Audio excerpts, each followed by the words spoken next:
Hello, welcome back. And in this second part of the blur test video, I just wanted to run you through how you actually can do your own blur test online. So what I suggested in the earlier video, part one, is that you could just get a piece of cellophane and put it over your screen, and that would be kind of fine as a low budget way of working out what the most important content is on the page. But you know, a more high-tech version is to take a screenshot, and we're going to run you through an online tool which we can actually do a blur test for, which is really useful. So step one, I've just gone to a live website, bbc.co.uk in the UK, and there is a page on here which is about football. I just picked one of the articles from the homepage, and on here what we want to do is we want to test our visual hierarchy. So the visual hierarchy, as identified earlier, was the content which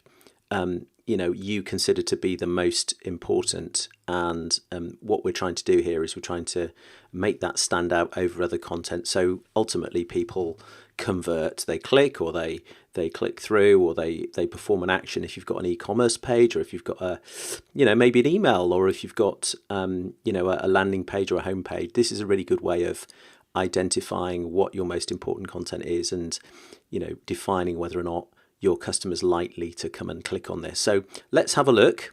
So if you've got a Mac, you can go to click Command and 4, and that'll open a little screenshot tool up, and you can just take a screenshot like that. So that's option one, and just save that to the desktop. And option two, if you've got a Windows machine, then you could use an online tool. It's a Chrome plugin called let's just click on the page, and it's basically a fire shot, and it's a way of taking a screenshot of the entire page. And what we can do here, I'll just demo it so you can see. If we select capture entire page, that goes through, and what it does is basically it runs through and takes a screenshot of the whole page right down to the bottom. And then what it does is it'll open another browser window up, and you can save this to your desktop. So you've got the entire page here. What you might want to do is you might want to go in and kind of edit that and chop it down a little bit, just so that we can kind of focus in the top part of the page. But anyway, you can save as an image, and then you can just save that to your desktop or whatever, and then use it from there. So that's step one. So I'm just going to close that. I'm not going to use that one for now, because what I've done is I've gone through the process, and there's a useful website here called Pixlr. I think that's how you pronounce it. But anyway, Pixlr is a free online editing tool, and what you can do is basically add effects to your individual image, and then off the back of it we can do some interesting stuff with it that will help us with this particular test.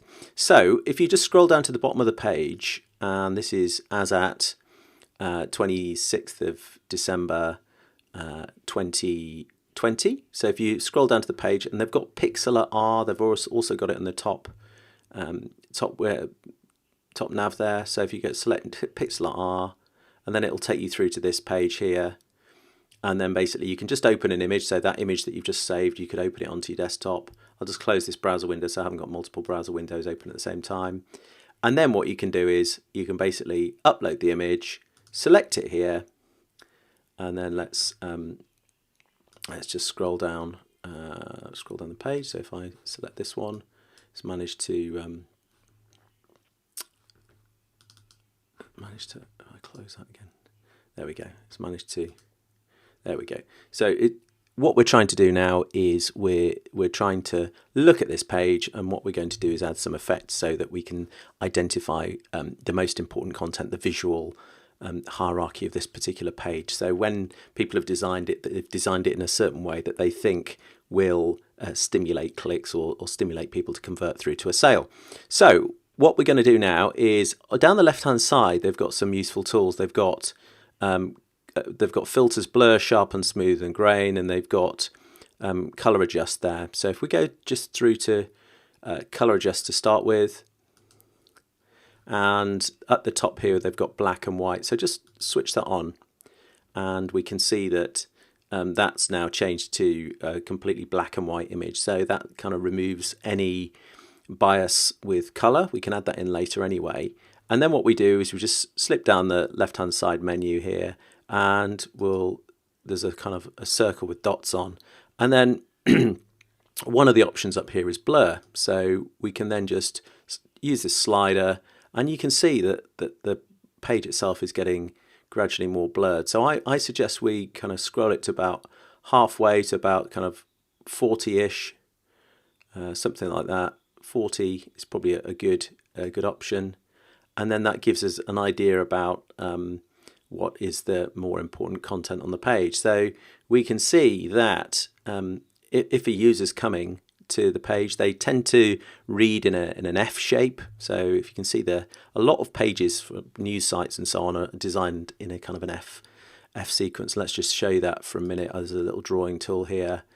So I'll just show you this a second. So if I just move that down to 6 pixels, and what we can do here is I can just show you how people actually read on the page. So we've got this pattern here, which is a kind of an F, isn't it?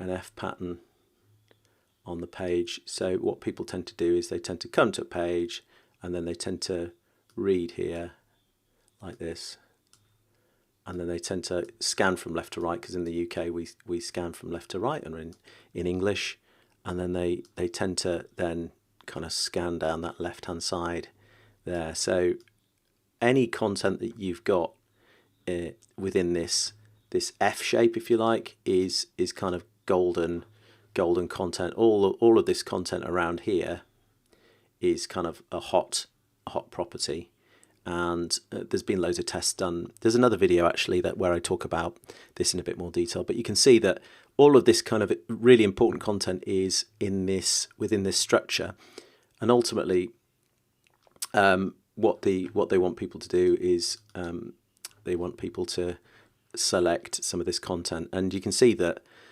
it's all highlighted. So let's just remove that for now, and we can kind of have a look at what we think is the most important content. I think this is the headline, so I think this has got sufficient contrast to stand out from a kind of visual hierarchy. It's probably, it makes me think that this is more important content. There's a button here, so you want me to do something here, and from a page perspective, it looks like that is important content, and it also looks like this here is being deemed important content, and this has got it's a video, so that's where the kind of video sits. And then also we've got some kind of secondary articles here in this section, so they've got some images with some decent contrast on, so they're standing out nicely, as are these images here. So you can see that all of the images that have been used with some decent contrast, some decent differentiation, so that people can see what it is that you want them to do. And then this is the main article content, which is a kind of secondary piece. But ultimately, people on this page, it looks to me like if I was coming here, I'd read the headline, and then I'd probably have a quick scroll down, and I'd probably play the video, and that's probably what people want them to do on this page. And you can see that, if they can get more people to select that button there and do some of the stuff down this right hand side, then that's probably good structure. So let's just go back to the blur function a minute again, and what I'm going to do is I'm going to undo all of that again, so we can have a look at the unblurred page. So we can see that again, this is the headline content. This is kind of talking about sharing that particular article, so that's obviously a key action that we identified earlier. And then this is the main video content, and that's the play button. And if you see how that's structured, I'll just do that again, so you can see how that's structured. Basically, that's in that F pattern that we talked about earlier. So I'll just draw that on so we can see that in a bit more detail now, so you can see that that's kind of down this. It's doing this annoying thing. I've got a very sensitive mouse, so I'll just undo that a second. So if I just scroll down that like this, let's just undo that again. Sorry about this. Let's just move that to here, and this is a really sensitive drawing tool. Okay, so that's that. And then basically we want to make sure that that's kind of down there. So that's in that sort of F pattern that we talked about here again, wasn't it? So you can see that all of that useful content is within that F.